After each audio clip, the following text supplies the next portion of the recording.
Welcome to all of you. My name is Ginka Toegel and I'm Professor of Leadership at IMD.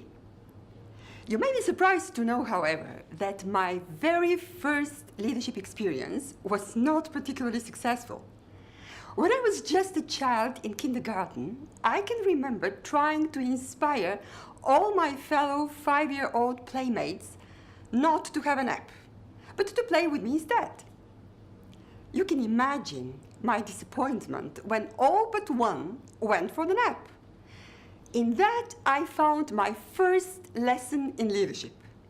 You can't lead unless there are people willing to follow you. In this video, I would like us to examine what leadership is really about and discuss how it relates to another important concept that we all know as management. Managers are people who get work done through others. In order to do so, they must plan, they must organize, they must staff, they must budget, monitor, and control. Leaders, on the other hand, must set a direction and motivate, energize, and inspire followers by providing a vision.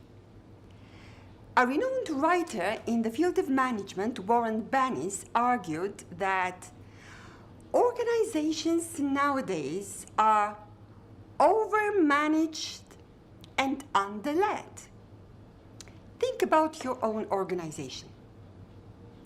Would you agree with him? If so, why is this the case? Is it because we find it easier to manage than to lead?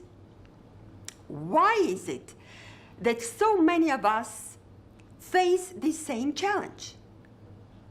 In order to better answer the difference between managing and leading, let's recap the verbs that characterize the two functions. Management is about planning, organizing, budgeting, monitoring, controlling. In other words, managers try to reduce complexity around us. Leaders, however, inspire, energize, motivate. In other words, they make people enthusiastic to follow their vision. Now, what do all these verbs have in common? The answer is emotion. Leaders channel the emotions of their followers in the right direction. Leadership is at the heart of the change process.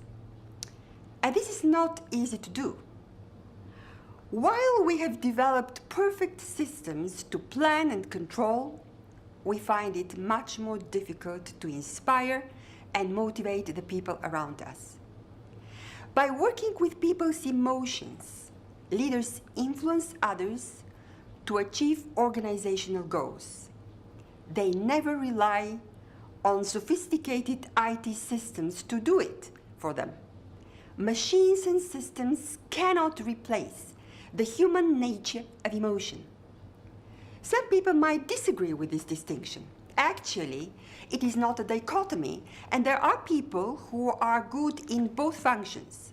They are good managers and good leaders. But some people do prefer to manage rather than to lead, while others prefer to lead rather than to manage. What is your preference? Do you find it easier to manage or to lead? Now that we have a working definition of leadership, we can go on and explore how our thinking on what constitutes leadership has changed over time.